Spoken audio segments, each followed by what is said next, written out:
Welcome to a Girl in the Product World podcast, dedicated to hearing the stories of the amazing people working in product across so many different industries. People who are building world-class products. People who inspire me.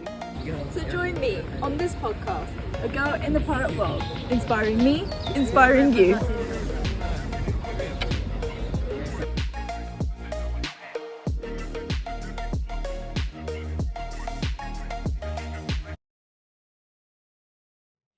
Hello everyone and welcome to another episode of A Girl in the Product World. I'm your host Amna and I'm joined by a very special guest. So I am joined by a very special guest. His name is Rowan Aldean and he is the founder of a brand new prop tech product called Casa, which we'll learn more about throughout this episode. He is a software engineer by trade and he's previously worked for checkout.com, which is very cool. He's had a development background too. And I'm so excited because this is a brand new product and I really want to get it out there to everyone, see it for the first time. So let's meet him. Rowan, how are you doing? Hello, Amna. Thanks for having me on. Very much stressed at the minute, a lot going on, but excited that things are over the line and early access is out, and a lot of the people who wanted to be the people to try out Casa are now getting that opportunity. That is wonderful. So let's get straight into it. Rowan, could you please tell us a little bit about your background and then go into what Casa is, who it's for, what it is, how does it work? Yeah, sure. So my name's Rowan. I'm originally Iraqi. I was born in Iraq. I was born in Baghdad. Um, Came here when I was very young. Grew up in Manchester. Studied in Swansea. Always wanted to get into software because it seemed the way to get the most exposure with the smallest team. And so that is also the plan with Casa, is not to build this 1,000-person company, but to have a small company that can impact a lot of people's lives. Um, had stints and internships at Barclays, worked a little bit in academia, and then ended up at checkout.com. Spent just over a year there. Decided that right now, with what's happening with AI and innovation, this is a gold rush, so to speak, and that if I can't put all my time into building something that I care about, that I might regret it. And part of that is what fueled the decision to go all in on Casa. Right now, we're about 3.5 months in on me being full time, and we just launched early access for Casa, which itself is an AI property search company, but I'm sure we'll dive a bit more into what that means. Absolutely. Now you have, as I understand it, you're working on this full time, which means you have left checkout.com and Yeah. you're obviously pursuing this. Now that in itself is quite a risky thing to do, can be quite scary. What really made you say one day, you know what, like this is it, I've got to do it, I've got to leave checkout.com and pursue Casa? Yeah, so I was actually working on Casa in my nights and weekends, so to speak, around working full time. I was very big on not stepping on either. So I never worked on Casa during work hours, and that's something that often people tell me I should have done. But in my head, it was like the options are continue doing this until it's so painful that I have to leave it, or just rip the band-aid off now and go all in. And so part of what made it difficult is like work would end at 6 p.m. 6 till 10 p.m. I would have to like sort my life admin out, so that's eat, laundry, etc. And then I was working like 10 p.m. to 2 a.m. for about 3-4 months, on a bunch of different things. And then with real estate in particular, there's other hurdles. So for example, contacting agents and stuff can be difficult because on the weekends they're obviously not as operational, and so when your main hours are 10 p.m. to 2 a.m. or the weekends, it's difficult to get that feedback and try and actually build something that people want.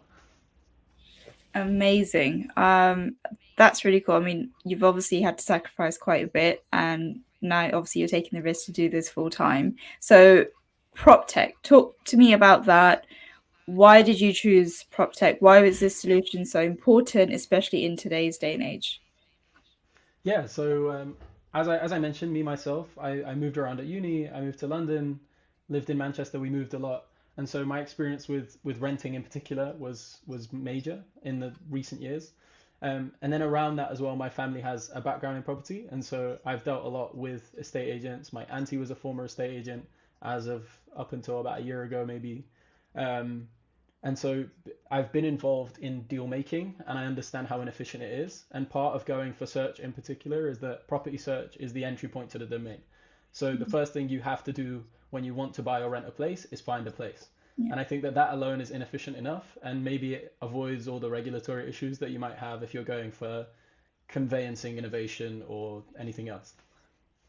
Yeah, absolutely. Having been through some of that process and speaking to people about it, it's a lot of ambiguity around. You pick somewhere, you don't know what position that person who's selling it is in. It's a bit of a mess. And I think, especially in the UK, I think that the property market is a little bit broken. But Casa is here to try and fix some of that. So could you just tell us a little bit about what Casa does and who it's for? Yeah, so Casa is an AI property search platform, and what that exactly means is for users, you get only the kinds of properties that you're looking for. So you set up a profile similar to people might on dating apps, and whenever there are matches available that are on the market, we'll send them your way via notification. And so there's no email spam, there's no somebody calling you telling you that there's something slightly above your budget, etc. And everything is AI generated and standardized, all listings. What that means is that your eyes can easily scan through listings and go to the sections that you actually care about. So, for example, the crime or the air pollution or the noise pollution. Soon the plans are to integrate those kinds of things as well as travel times to destinations or places that you think are important. So that could be a workplace, it could be religious establishments, whether that's a church or a mosque or a synagogue, whatever. And so standardizing everything so that you don't have to go through some listings that have no description, some that have this, and just providing a more personalized experience using AI technology, more specifically LLMs. Amazing. Right. I think I really want to see it. Can we see it? Yeah, I mean, we can try a live demo. If I can screen share on here, you should be able to see now the Casa login page. Yeah. Cool. So let's go. So you set up an account. I obviously already have one. When you set up your account, you'll be prompted to set up your preferences. Again, on my account, those are already configured. You can see that I've already viewed 12 properties and that I have over 10 matches. So right now we're at about 1,000 plus listings. When you do set up your profile, there's certain things that you can put in. So your name, surname, etc. The locations, I've configured all of London so that I can see all the properties because when I was testing, I wanted exposure to as many matches as possible. Yeah. You can set your deal breakers. So where pre-1914 construction just means an old property. These kinds of UX things are yet to be brushed up on based on people's feedback. But yeah, as I said, right now we support only rentals. You set your budget, you set the number of bedrooms that you're looking for, and then you can start looking through your matches. So we launched 2 days ago now and still gathering a lot of feedback from people before making major technical changes. But a lot of that will involve the ability to save properties, view recently listed properties, and to see how relevant a property is to the filters that you set up. So for example, if a property has a parking space, it would be cool to highlight that in the UI as opposed to you having to see it just in the features here. So you can see the features here. You can swipe through your properties. The descriptions are all AI generated, so they look unbiased. There's not much of an agent saying, come view now. And when you do decide to view a property, if it is a Casa listing, so that means that the agent has directly integrated with us, you'll be able to contact them directly through Casa without having to go through a dial-up, what the incumbent portals use. And if not, then you can inquire directly through the incumbent portals. And so every day we make sure that these properties are not stale, and we will eventually end up polling our users and asking them, hey, did you inquire on this match? What did you hear back? Let's say if 70% of people decided or spoke that this property is no longer available on the market, then we could take that down on their behalf. What area does this cover at the moment? And I assume your ambition is to kind of be UK wide? Yeah, very much so. So at the moment, we've launched for London, specifically rentals in London, because it's less involved of a process compared to the sales process, and there's less progression needed. So hopefully, once you do get in touch with an agent, be that via Casa or via an incumbent portal, we can track how useful matchmaking was for you without having to be as involved in making sales close. And yeah, right now, I can't tell you the boroughs off the top of my head, but there was a lot of internal pressure to launch by the end of February, just to be a man of my word, so to speak. And so I tried to get as many boroughs on board as possible before 12 at night. And we'll be ramping up over the coming weeks. That is amazing. And I mean, I can think of so many people, especially, working within the corporate world within central London. Almost everyone you meet is going through that rental process, whether it's renewing their contract, finding something else, finding something closer to work. This really just sounds so amazing for them. The fact that you've given that control back to those people is amazing, because we all know what it can be like working with estate agents. Yeah. How did you really find that process? I mean, it seems like you've got a um, really good amount of stakeholders that have helped you to, really launch this and be as wide as possible. But I imagine that to Yeah. be quite challenging.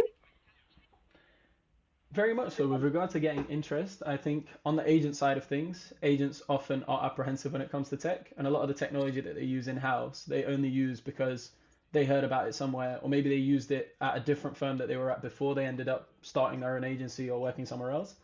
Um, and so there's that adoption risk, so to speak, and that's something that we're looking to overcome in the next month. With regard to users, I think, as you said, it's a pain point for everyone. And if you look at a lot of the surveys that have been done, many of them in 2023, so quite recent, none of the incumbent portals score over 5 out of 10 for satisfaction. So nobody actually enjoys the existing experience, which means hopefully it's not too difficult to get people to try out Casa. It's more about just making sure it actually does what it promises, which is serves you matches and serves you good matches. Yeah, amazing. And what is your vision for Casa in the long term? Yeah, so the idea with Casa on a broad level is to make property search as frictionless as possible. I think it's inevitable. I think someone is going to build this, and I don't think it will be an incumbent. Um, I refer to it as the search filter inquire flow. I think it's inefficient, and you repeat yourself often. All parties repeat themselves often.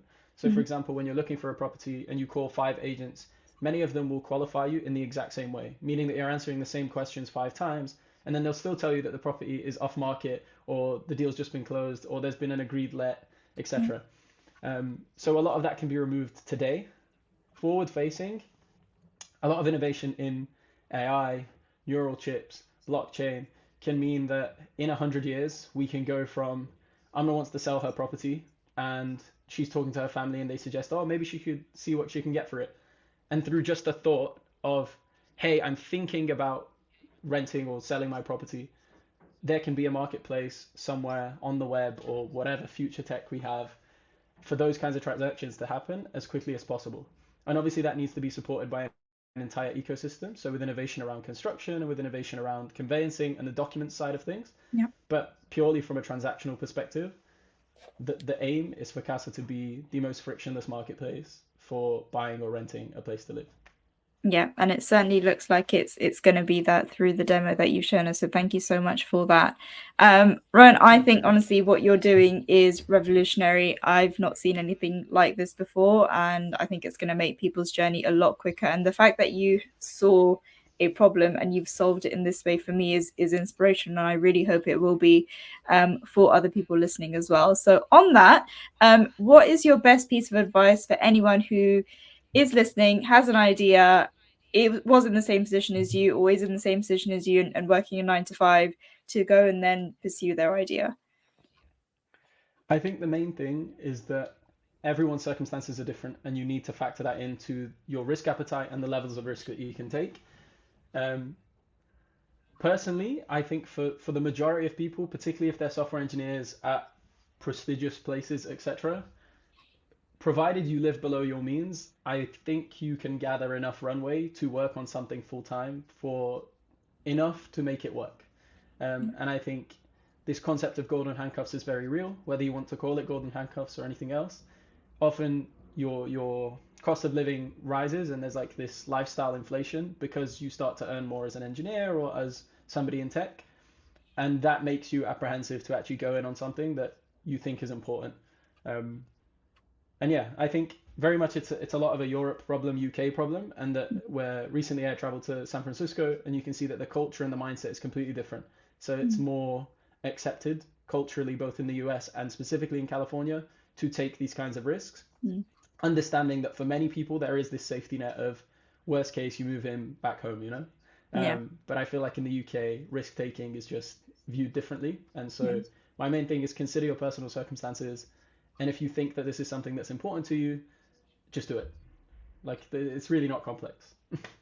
Just do it. You've heard it from Rowan himself. I absolutely love it. I can't wait to see where this goes. And I hope you are very, very successful. And yeah, we'll keep watching you. Thank you. Thank you so much for having me. Thank you so much for being on.